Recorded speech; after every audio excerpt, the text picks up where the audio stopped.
a phenomenon we have been raising as a united alternative government. We raised it with the IG, Inspector General of Police, the phenomenon of goonism, and where goons work with government. And instead of having a government that is whose cardinal duty is to ensure the security of every Kenyan, wherever you may live, whichever part of the country you may go, your security must be guaranteed by this government. But when the government gets into bed with goons, you no longer have a responsible government under our constitution. What you have is a goonverment, goons and government united as one. In this case, the goons that were used, we now have evidence that are known goons in Kisumu City, and their sponsor is known. And from the evidence we have received, we have confirmed that these goons, whose faces are clearly caught on CCTV, are part of PS Raymond Omolo's team. They have been working with him, they have been seen with him, and even yesterday when they attacked Senator Osotsi, those who were sent were told that, oh, these are watu wa mkubwa, these are Raymond Omolo's boys, we can't touch them. We are demanding that PS Raymond Omolo resigns. He is the PS in charge of internal security. He cannot be the PS in charge of goons. And we are not just talking about the goons that attacked our brother. We're also talking about the goons that also attacked Best Western Hotel in Kisumu. They are the same goons sent by the same PS. The goons that came to Malava to attack us, they were hired goons from Kisumu. In 20 hours, they came to Malava, attacked the Honorable Seth Panyako and I and our convoy. And all these goons are known, and they are sponsored, and they are financed by none other than PS Raymond Omolo. We want to demand for his immediate resignation and the immediate arrest of these goons, and justice to be done for Senator Osotsi. So let's not tribalize this thing, and let's not trivialize it. It is a menace that is going to affect us and the coming general election if it's not addressed now. Goonism is a threat to our security, is a threat to our democracy. May I ask His Excellency Stephen Kalonzo Musyoka to now address. He wanted to say something. Oh, Caleb. Yes.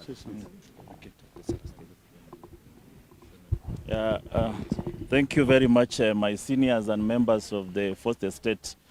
Again, it's a sad day in our country. We've seen a series of attacks on leaders. It started with the Kisumu Hotel, our brother Raphael Tuju. We were attacked as Linda Mwananchi during our rallies, both in Kitengela and in Kakamega. And those who are trying to single out this event, I see some sponsorship across social media to try and portray it as a love affair.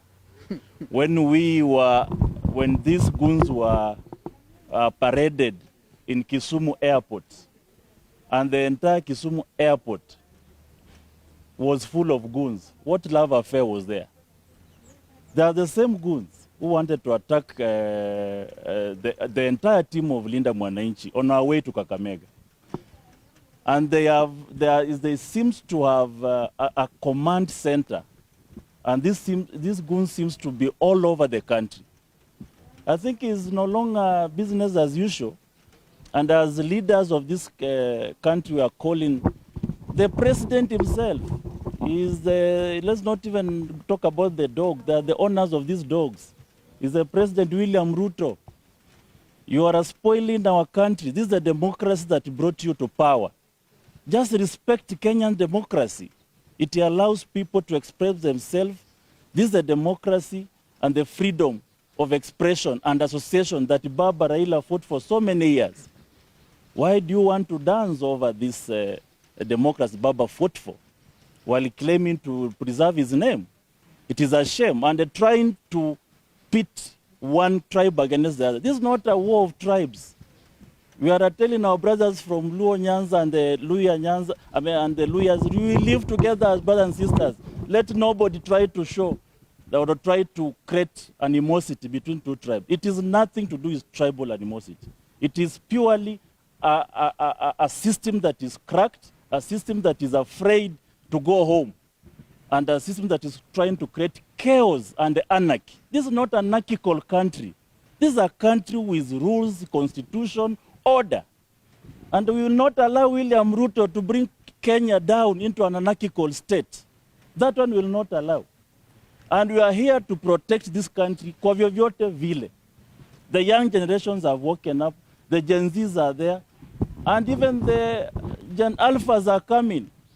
All generations are going to wake up and send William Ruto home. Thank you very much.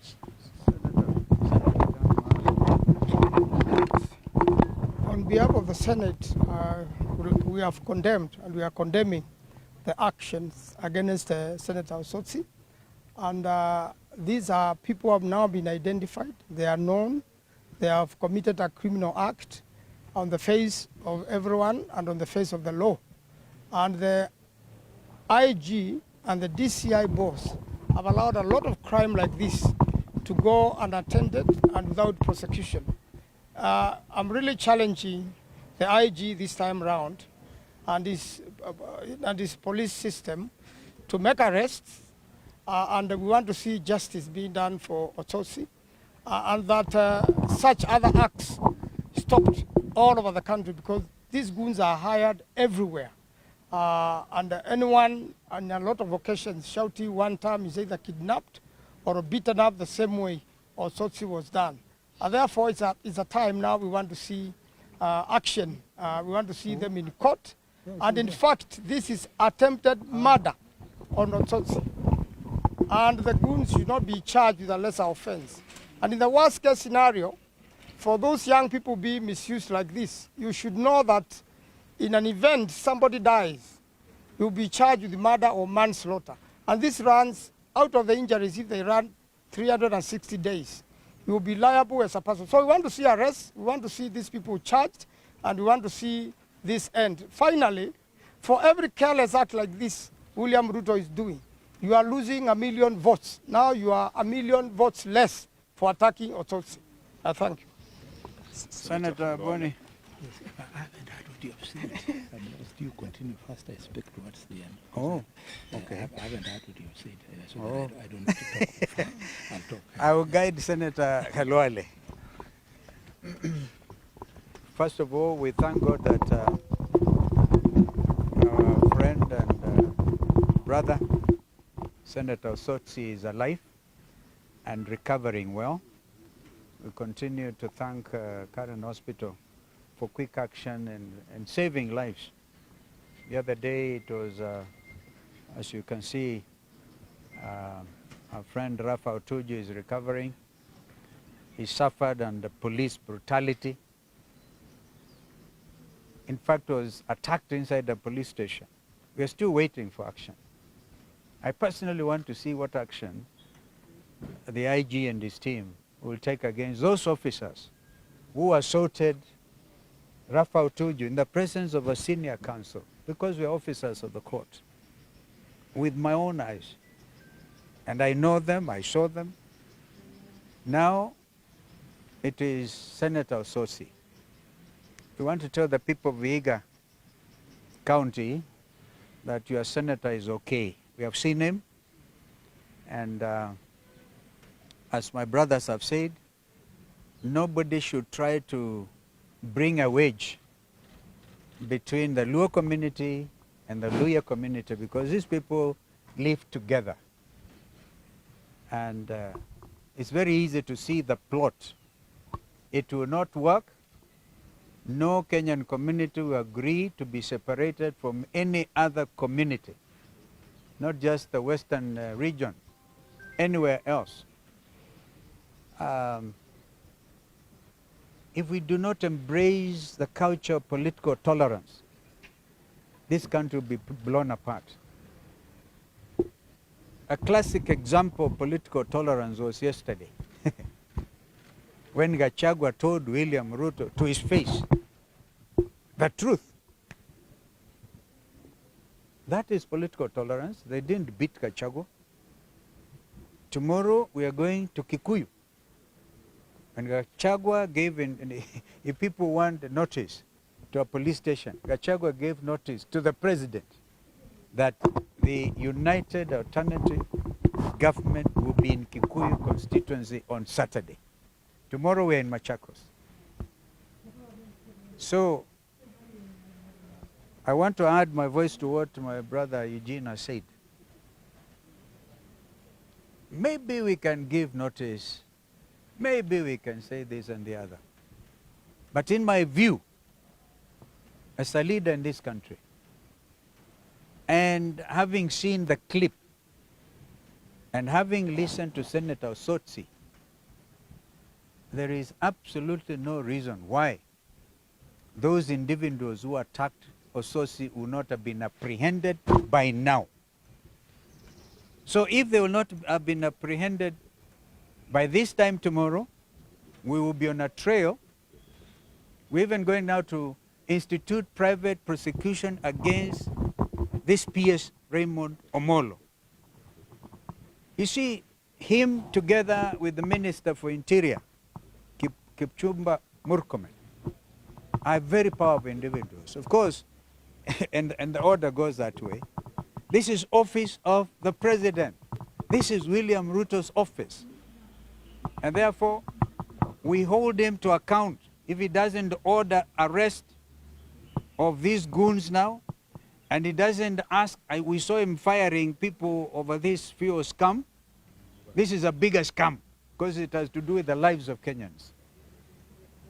So Raymond Omolo should immediately resign, and Kipchumba Murkomen should advise Ruto quickly. Ruto, of course, has all the facts. They wanted to zone this country so that no opposition leader, alternative government leader, will set foot democratically in Kisumu or Western Kenya.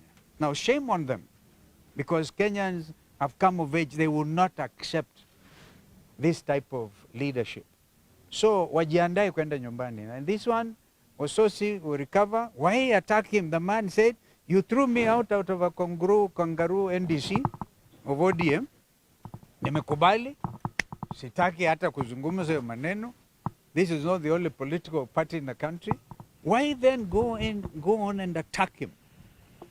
So the country stands in solidarity with Senator Osotsi. And we want to see, I think, today Senator Manzo and Kalwale are here. I don't know whether you're going to call for a special sitting, yeah, discuss as a matter of urgent national importance, a motion of adjournment both in the Senate and in the National Assembly. Because if you don't do this, today is Osotsi, tomorrow is you, Kwanza Galalo, where they are targeting you. Yeah. You've mentioned PS Raymond Omolo. Yeah, to resign immediately. You've mentioned him. If he doesn't, we'll go for private prosecution. Yeah. And by the way, we are giving it up to tomorrow. We saw these others who are forced to resign. You know, resign. And it's a scam. We all know Kenyans are following that fuel scam. Okay?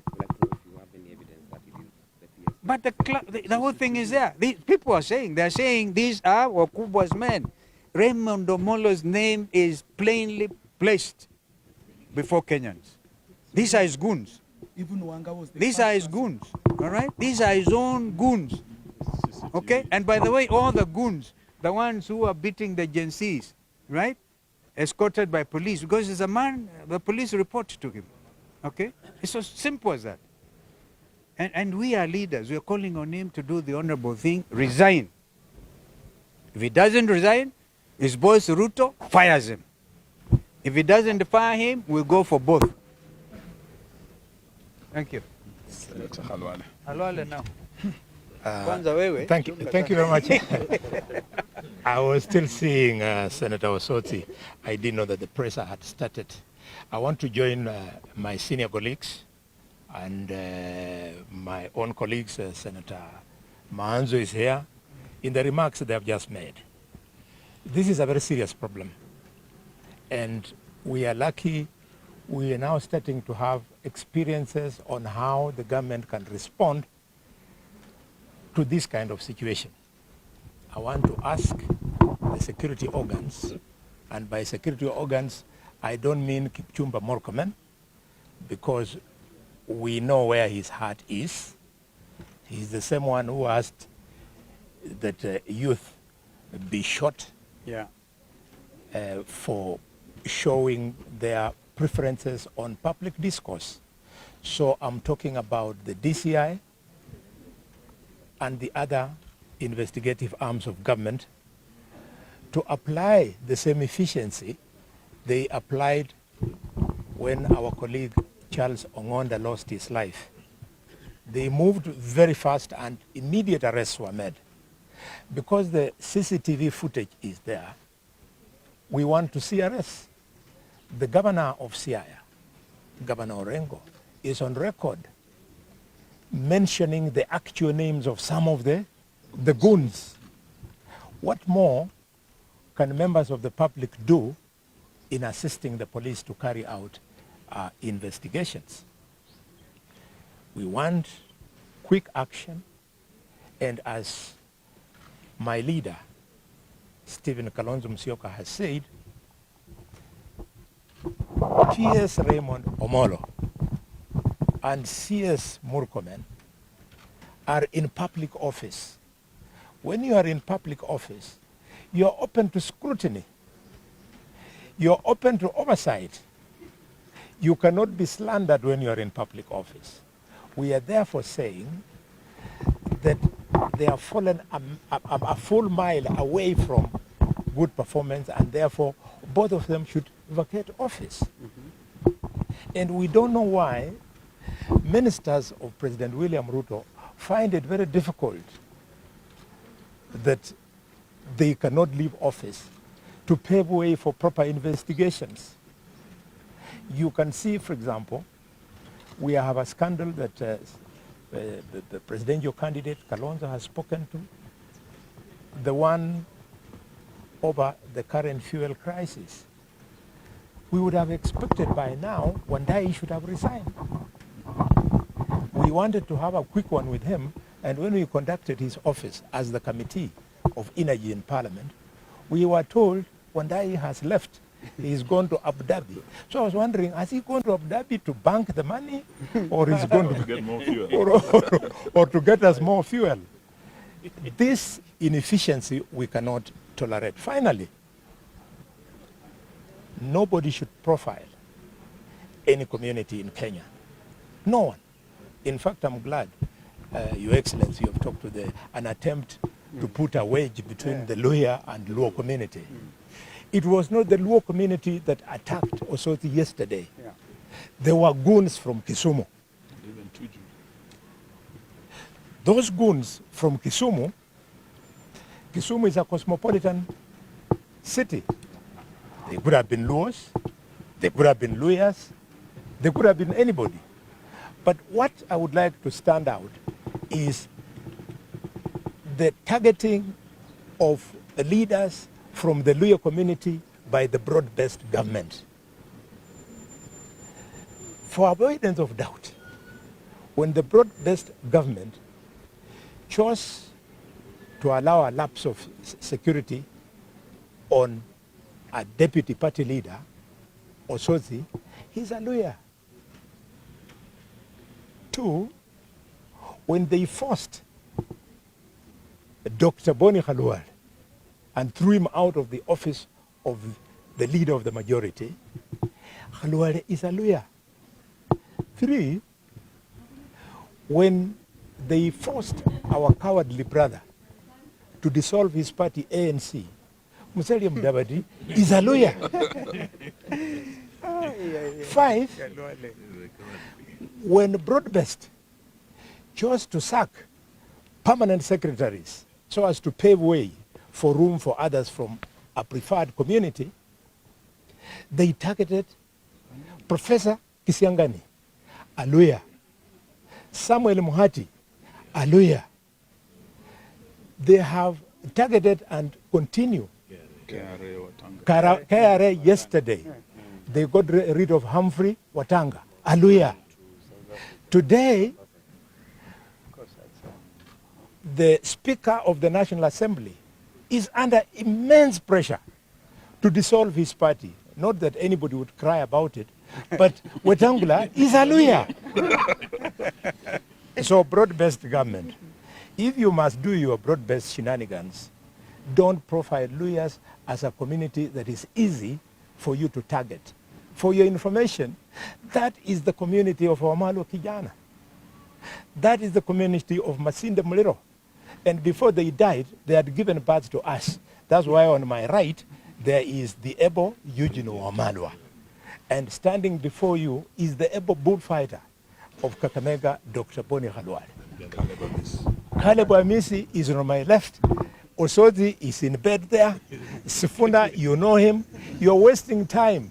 Even if you eliminate Sifuna, you eliminate Osotsi, you eliminate Eugene, you eliminate Khalwale, the point is, our children, and we have many of them, will deal with you, or will deal with your children, or deal with your grandchildren. But that is not the Kenya we want.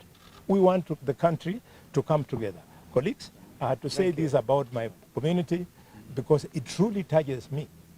Why are they not sacking Kalenjins, for example? Don't tell me that Kipto and Sang were sacked because of the oil sucker. No. They have been taken to the holding zone so as to create choreography that something is being done about the oil sucker. If something was to be done, then straight away they would have started with the minister Wandai. Finally, my brother Tuju, when what happened, I was out of the country. Take it in your stride. You and I, we are amongst the few people here, you and I, who joined Honorable Stephen Kalonzo in Parliament in 2002. We have been around for a while, and we can talk about leadership. Rafael Tuju, stay on there. Speak to the Luo community. Don't move away from us. Small young people like Raymond Omondi will go. Raymond, let me tell you, once upon a time there was a man in Kenya called Hezekiah Oyugi. He was even mightier than you. Take it easy. 14 months is a very short time. You can afford to relax and allow the country to move normally. Thank you for those remarks. Thank you. Wonderful. Sir.